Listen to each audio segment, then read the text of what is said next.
2023 just wasn't my year.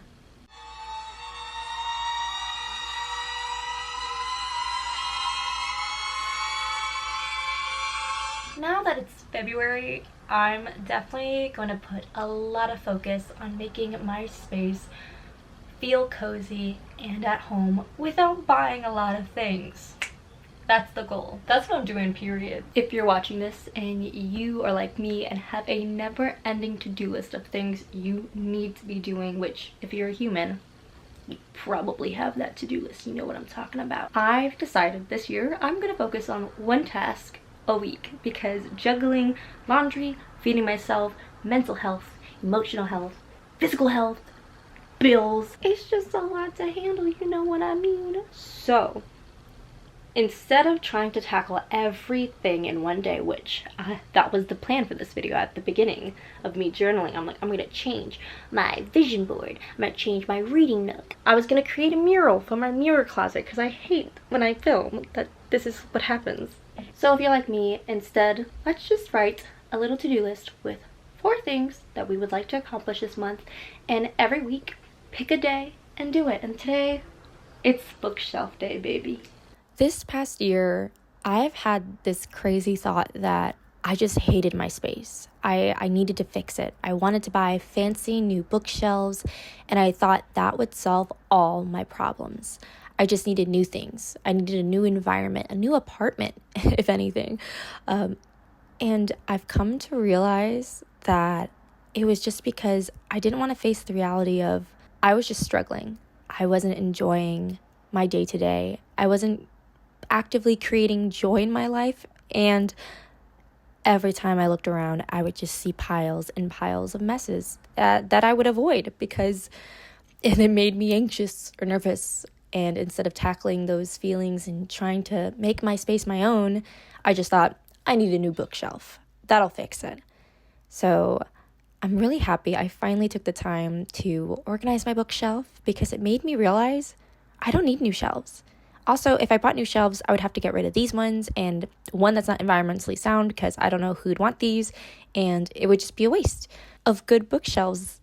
I genuinely love these shelves. They do exactly what I want, and now it actually suits my style because I've organized it and cleaned it. That's all I needed to do. But I've had a lot of kind of silly thoughts last year that I'm now with hindsight understand I was just processing a lot of emotions and avoiding doing the hard work of acknowledging I like what I have. I like who I am. I like, what I'm doing. I just need sometimes I just need to let go of this idea that everything needs to be perfect. Truly being happy with what I have. Because to be honest, I have a lot and I'm super, super grateful. That's it for the main part of the shelves. Now I'm going to work on my bottom shelf. It's just, we have journals, we have black books, we have so many random things. It's time to make it look nice, finally. And also, this bin is empty, except for this Fruit Loops box. So the only thing I know for my bottom shelves is that I definitely want to continue the black books in this corner and then maybe do journals on this side. I just hope it doesn't look ugly.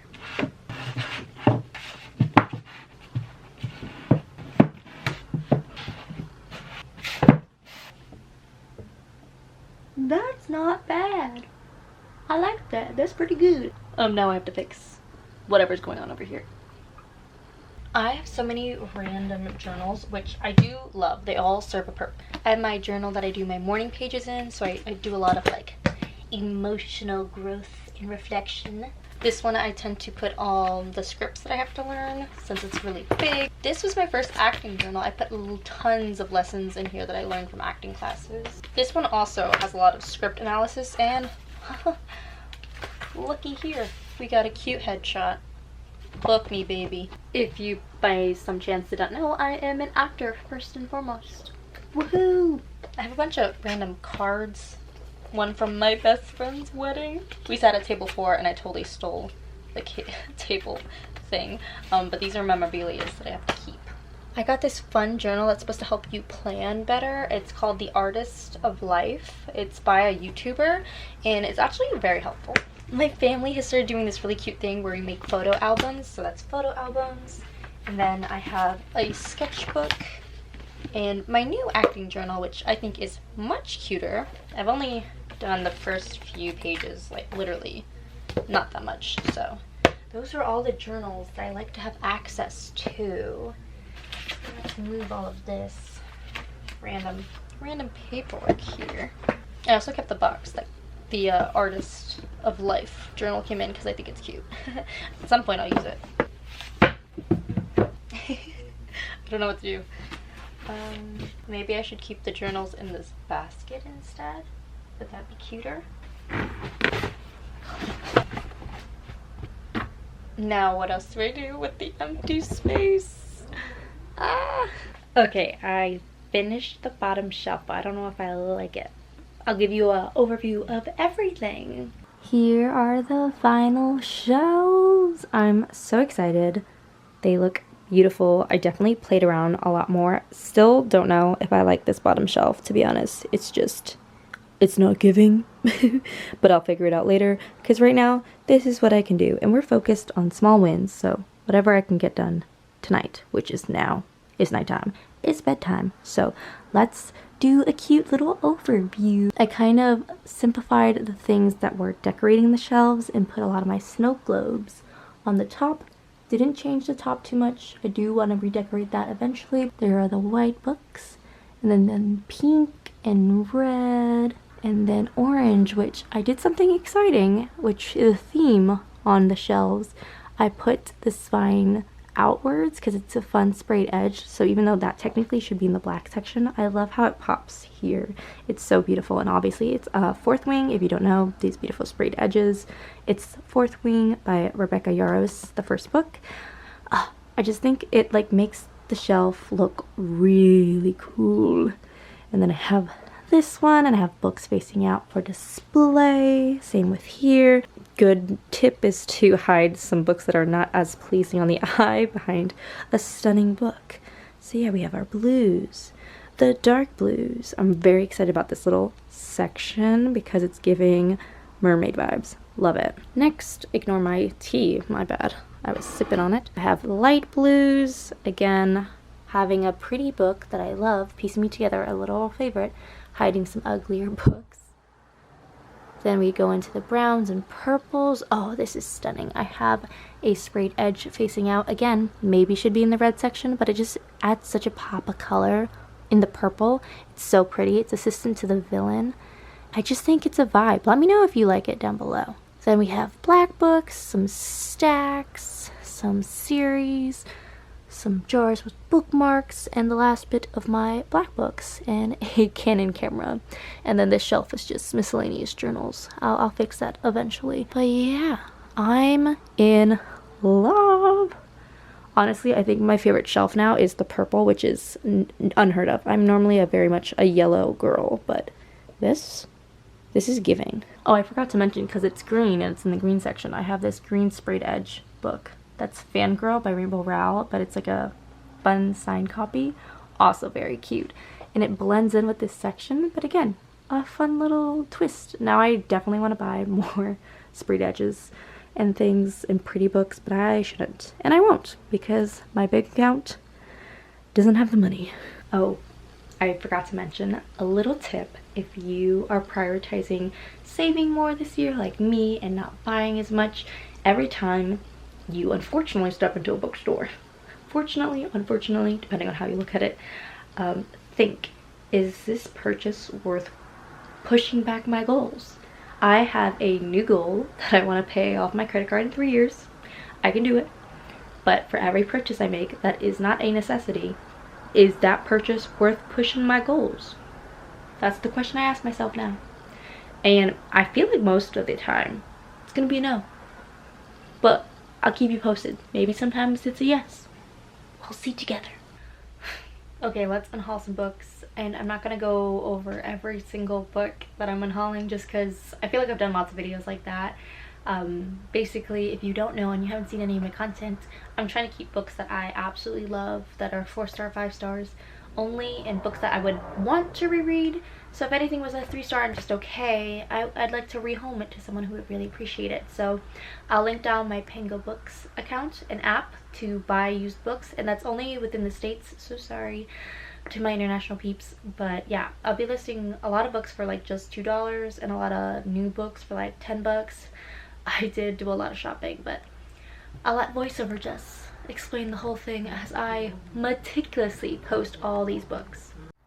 Let's talk about a book collector's favorite pastime, buying books or book shopping.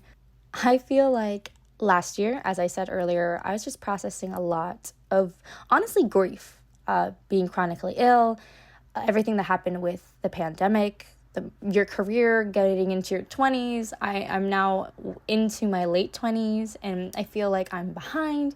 So I just was processing so much that I gave myself a lot of grace. Last year, I was buying whatever I wanted if I had that inkling, that feeling of, ooh, this would make me happy. I got so much takeout. I got so many books. And now looking back, I'm like, ooh, really didn't have the money for any of that, but I'm glad I was so gracious to myself because there was a lot happening internally, and externally I was very unmotivated for life. And if a hot cup of coffee, some nice warm takeout, or a beautiful looking book made me excited to live, I indulged. So I totally get why that happens, why we consume as humans, to kind of fill this feeling and to be gracious to ourselves in the sense of we're grieving, we're processing hard emotions, let's go easy on ourselves. That's what I did personally last year. I went really easy on myself.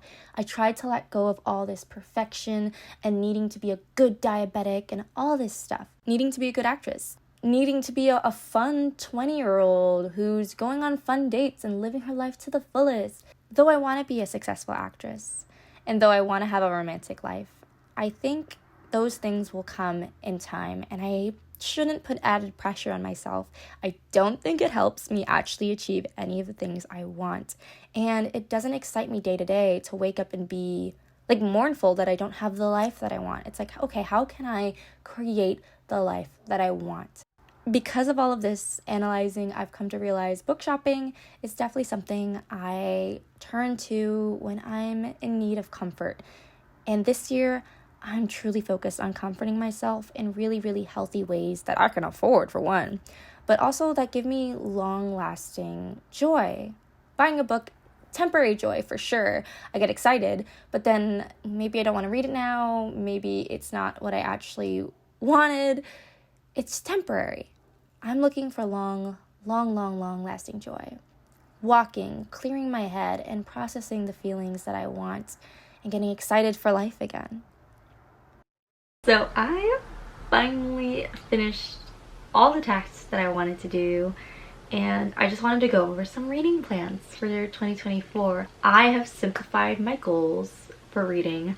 I'm no longer trying to read 100 books a year. I just don't care anymore. I just don't have it in me, and I want to read more books that I like. And I don't like the feeling of rushing through books just to finish it for a number and then not like them and barely remember them. I want to take more time picking books that bring me lots of joy, and I'm very excited to just spend more time having fun, because I definitely have been reading for the wrong reasons. I've definitely been reading for content mostly, and I'm just like, I'm over that.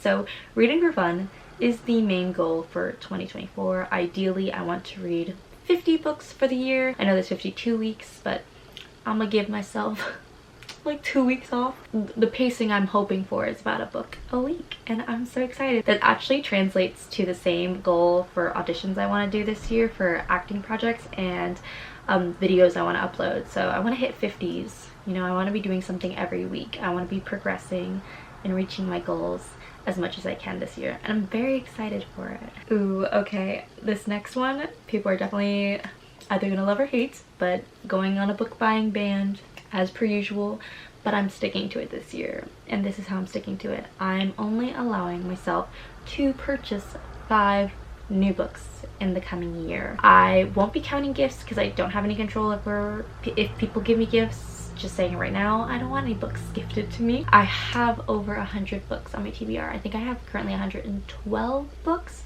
on my physical TBR, and I'm only trying to read 50 books this year, so it's gonna be a couple years of work to kind of get that number down, and I'm cool with that because a lot of the books on my shelves now excite me, and that's the best part about doing an unhaul.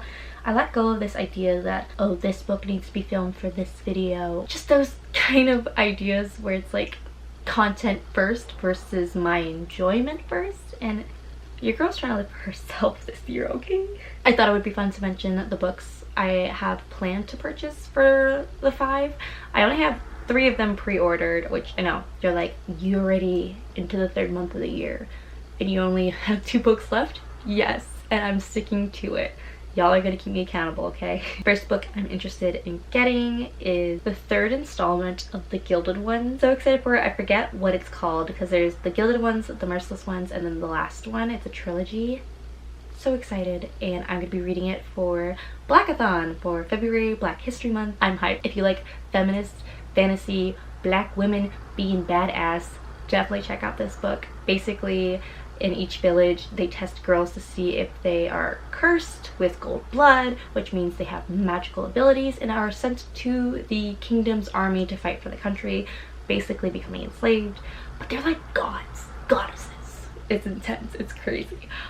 It's so good. The second book is The Partner Plot by Christina Forrest, a favorite author of mine. I read The Neighbor Favor and all of her other books, loved it. I'm sure I'm gonna love this. I'm really hoping to love it.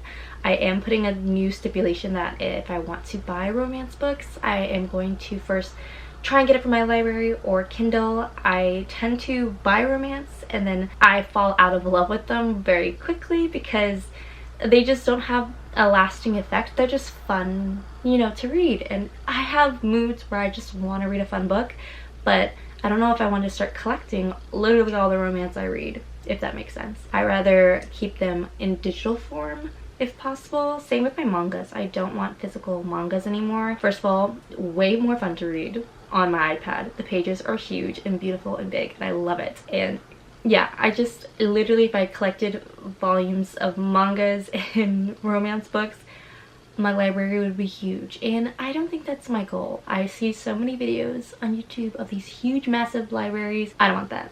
I definitely want a very transient life. I want to travel. I want to be an artist. I want to be an actor. I want to go to film in Vancouver, where I plan to be in like shows that film in New Zealand or England, or you know, I have lots of plans and goals and dreams, and I believe they're all going to come true, and my home library is not at the moment the priority anymore. I did a lot of shopping, as I mentioned earlier, to fill the void. Now we're not filling the void with purchases, but with good stories and taking my time enjoying each story. I digress. The last book I have pre-ordered is A Touch of Chaos. I love the Persephone and Hades series. It's so good. It's a steamy reimagining of Hades and Persephone's tale. It's very, very like feminist, modern, but with a lot of Greek mythology in it. Very good. Very spicy though. If you don't like spice, I would avoid. But it's fun. Romance is fun, guys, and that's it. We're having more fun this year, okay? There's so many series that I really want to read, like The Poppy War. I have the first 5th season book. I think it's like the Broken Earth trilogy. I do want to get the 2nd and 3rd. Those might be the 2 other books, but I'm gonna let myself ponder on that. I have so many series to finish on my shelves. It's literally insane, but I'm also very excited for so many of them. I'm in the fantasy mood. I'm ready to read. Let's go. That's it for today's video. Oh my god, I feel like I did so much and I'm so effing tired, but I have a lot of things I want to change in my room, and I will keep you abreast of the changes, and I'll eventually do like a little, I don't know, room tour when I have everything that I want. I have IKEA purchases I want to make, small but effective purchases to organize my space, because I still have corners of my room that are pretty disgusting that I will fix very soon. And remember, check out my Penguin Books account if you live in the United States. Yeah, feel free to support me or buy a book that you're interested in for pretty cheap. That app is so good. It's literally my favorite. I highly recommend if you have a bunch of books that Unhaul and sell and you want to rehome books and not just donate them, because then, you know, they might be thrown out. It's a tough world. That's why, again, trying to consume less personally, but I love Pango Books, and they're such a great company. I've worked with them in the past. I love them. I highly recommend checking out the app. Be careful downloading it because it will make you want to buy new books. Careful. That's it. I'll see you next Saturday. Thanks for watching.